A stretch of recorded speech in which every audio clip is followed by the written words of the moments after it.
தமிழ் சொந்தங்களுக்கு வணக்கம். நட்புடன் நடராஜன்.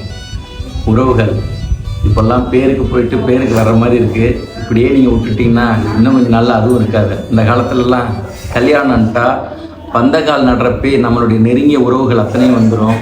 பந்தக்கால் முட்டதுலேருந்து 5 நாள் வரைக்கும் அத்தை மாமா அக்கான்னு சொல்லி நலுங்க வச்சு அந்த உறவுகள் மேம்படுத்தி மாப்பிள்ளையை கூட்டிகிட்டு போயோ பொண்ணை கூட்டிகிட்டு போயிட்டு கல்யாணம் முடித்து 3 வழி வர வரைக்கும் உறவுகள் வீட்லேயே இருக்கும். இப்போல்லாம் அப்படி யாருமே இல்லை. கல்யாணத்து அன்னைக்கு காலையில் மொய்யை வச்சுட்டு சாப்பிட்டுட்டு இந்த பக்கமாக போயிடுறாங்க, எங்கே இருந்தால் பேசிகிட்டு இருக்கணுமே சொல்லிட்டு. இதே போல் விட்டுட்டிங்கன்னா இந்த உறவுகள் இன்னும் அடுத்தடுத்த ஜென்ரேஷனில் உறவுகளே இல்லாமல் போயிடும். உறவுகள் பலப்படுத்த வேணும்னா இருக்கிற பெரியவங்க எல்லாரையும் ஒன்றா வரவணைச்சி ஒரே மாதிரி கூட்டிகிட்டு போங்க. பிரச்சனைகள் வரும் தான். பிரச்சனைகள் இல்லாமல் பிரச்சனை எப்படி ஃபேஸ் பண்ணுறதுன்னு அந்த பசங்களுக்கு எப்படி தெரியும்? பிரச்சனைகள் இருந்தாலும் அதை எப்படி ஃபேஸ் பண்ணுறதுன்னு பார்த்து பெரியவங்க தான் கூட்டி அனுசரித்து உறவுகளை சொல்லி கொடுக்கணும். பெரியவங்களே ஒதுங்கி போய் நின்னீங்கன்னா அடுத்த உறவுகள் சேரவே சேராது. இப்பயே ரொம்ப மோசமாக இருக்குது. இன்னும் கொஞ்சம் நாளில் அந்த உறவுகள் பலப்பட வேணும்னா இப்போ இருக்கிற இந்த ஜென்ரேஷனாவது உறவுகளை பலப்படுத்துங்க. எல்லாரையும் ஒன்றா சேருங்க. நன்றி.